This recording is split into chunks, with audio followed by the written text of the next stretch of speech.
Morning, y'all.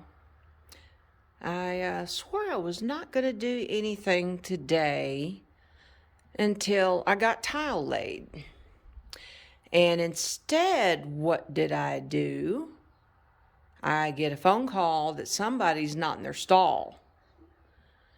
He stays out at night, and then he gets put up in the mornings, and then he goes back out the next night.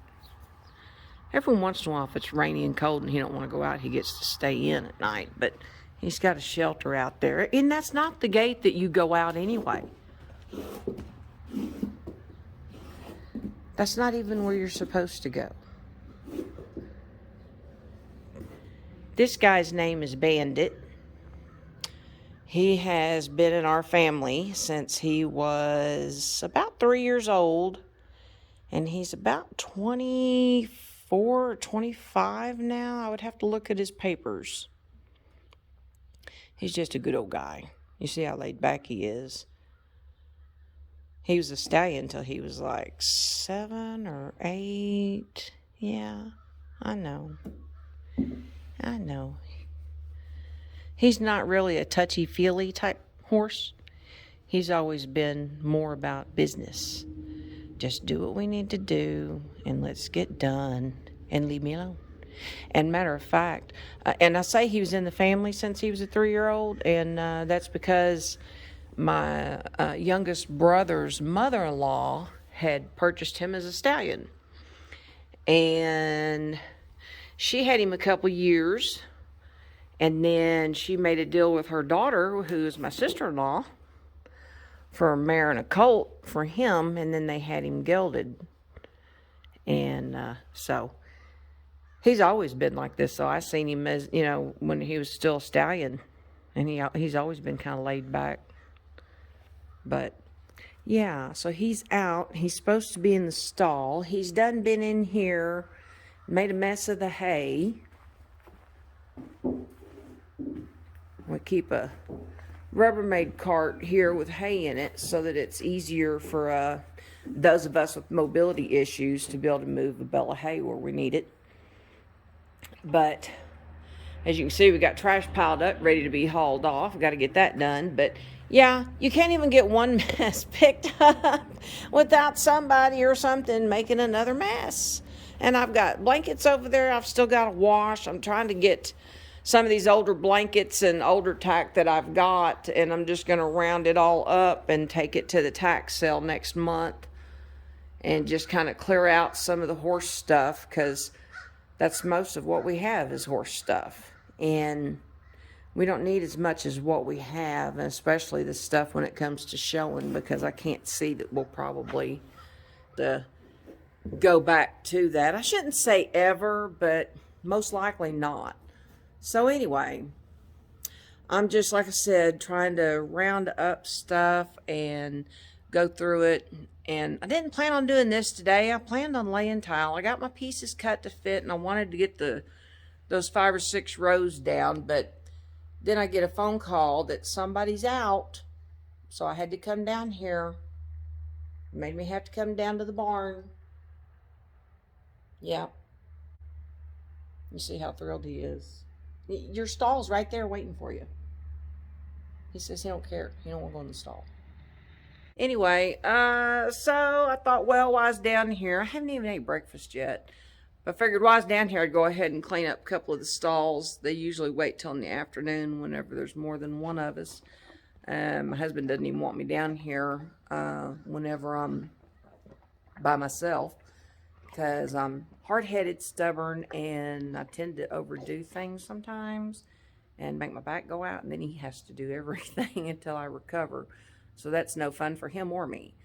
So what are we going to do, Bandit?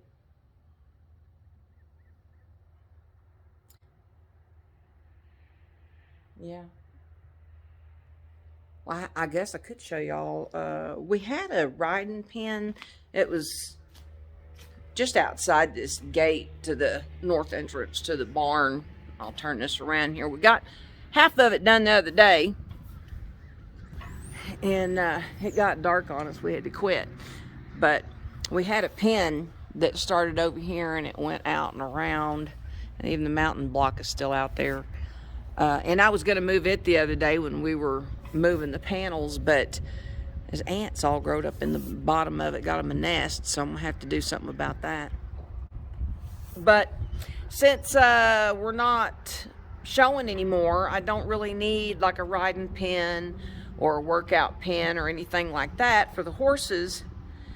But, so we were taking the pen down, the panels down, and we only got part of it done. We're going to go ahead right here where we've got some stacked up.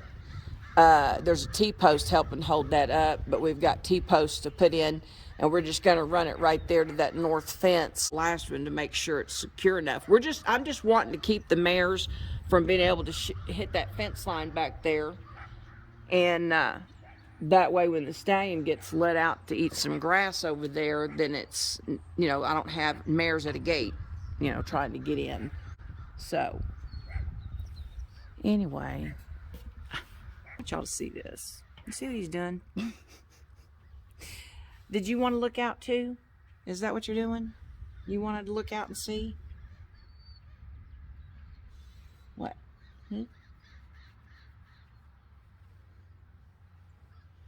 He's a good boy.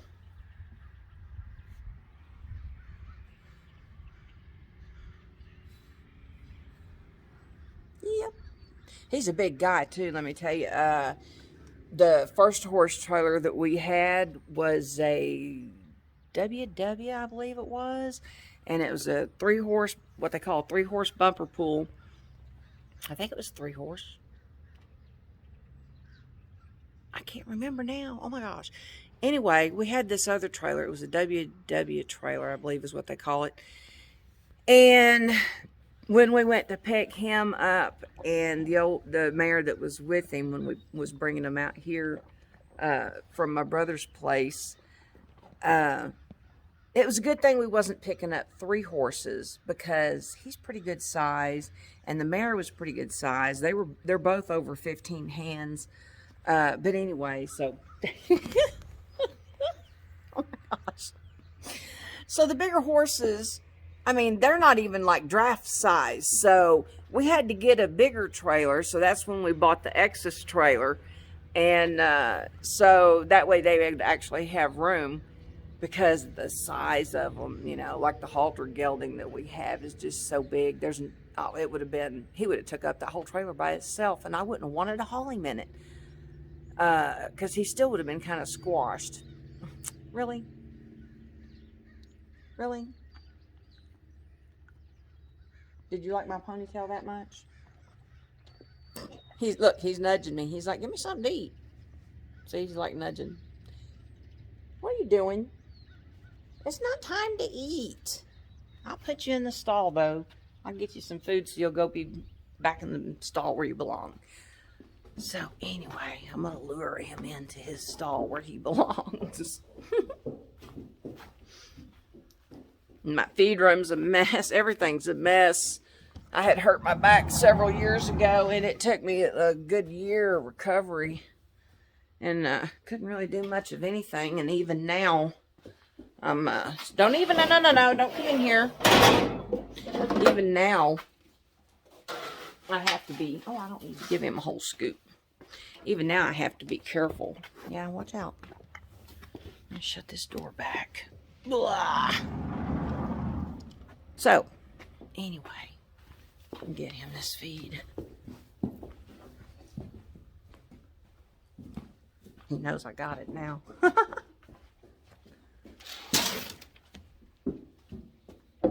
There you go.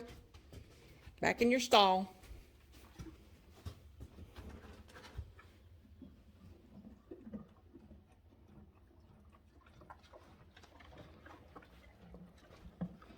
Is that good stuff?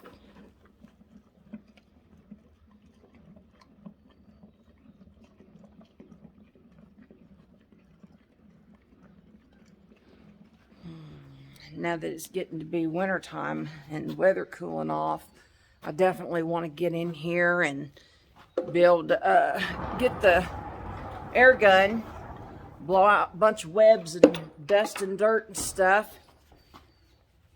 I haven't done that in since I hurt my back. But anyway, so he's put up, and I've got one stall clean. I've got the other one half done. But like I said, this was not what I set out to do today. My main goal for today was to start laying some tile. So I'm gonna make myself get back to the house after I put up the feed scoop, because I can't be, let me show you the barn. I have to lead by example. If I don't put the feed scoop back, it's the very last one right there. You get feed scoop out, put it back. That's the barn rules. I need one kind of like that that says house rules. If something's empty, throw away the wrapper, throw away the box, you know. Okay, I did want to show y'all like body condition type thing I'm always looking at on the horses to see if they're dropping weight, because you'll notice in another part of the video that he kind of looks a little bit ribby, and you're right, he is just a little bit ribby. And also I'll show you another part that I always watch for, and especially going into winter, it just tells me that, you know, it's time for worming again, because we keep them on a rotating on the wormers. And when the weather gets, we get past our first freeze, which was supposed to have happened last night, but I don't know if it did or not. It may have got close because it's still kind of chilly, and it's like almost noon now. Anyway, so I just wanted to point out on the condition on him, he's not bad condition. It's just going into winter, I'm looking at him and knowing, okay, we need to worm him, and then we need to go ahead and up his feet a little bit, and just to make sure that he's not going to try to drop weight going into winter, because it's harder to get it back on him whenever the weather's cold like that. Especially with him, because like I said, he stays out at night and he's in during the day. But he does still have a shelter to be able to get out of the wind. And then plus the area where he's at, he can also stand at the chain link fence that's there on the south side of the house, and it kind of drops, he bumped my phone, it kind of drops off right there by the house in the backyard, so it kind of slopes down. And so like microclimate wise, that area is like out of the wind, and the horses know that, and so that's kind of like one of their areas to kind of hang out. You're not going anywhere, Bandit. But I'm gonna turn this around so I can show you. Now he's got a winter coat, because like I said, he stays out, so we don't have him all slicked off or nothing. We're not doing anything like that. But if you get back here and look at this hip, you can see where it sinks in right here. I don't like to see that sinking in. I like it to be flush. And that's probably just, you know, like I said, a matter of, and he's not real ribby by no means. Like I said, he's in good condition. It's just I would like, going into winter, I'd like to see a little bit more weight on him. So, I mean, you're just talking 50, 75 pounds more that needs to be put on him. He is older, so his withers kind of sticks up a little bit more. And really, truly, to be as old as he is, his top line still looks really good. And you can even see, you know, he's got extra meat back here. So like I said, he's not in bad condition. Just, I like a little bit more meat on him, especially going into winter. You know, and he's not being worked or anything. He's just basically does nothing. Hangs out and eats. So, and gets out once in a while. Causes you to have to like change plans and come and take care of things. But, that's life on the farm. So just wanted to point that out on his condition in case anybody said anything, because in another part of the video you can kind of see that he looks a little bit ribby. And like I said, it's about time to worm, because we always, when we do that first freeze, we want to worm them with the type that gets rid of tapeworms also. So yeah, not right there on your neck. You got stung or something right there. But anyway, I just wanted to point that out, that we are aware of that, and we are correcting that. We've had horses a couple decades now, and we've done pretty well with them. I mean, our vet costs typically have been pretty low every year, even though we, at one point, we had like 20-something, 21 horses at different stages of age. from weanling up to the mares, the older mares and stuff. But anyway, I just wanted to point that out. So y'all have a good one.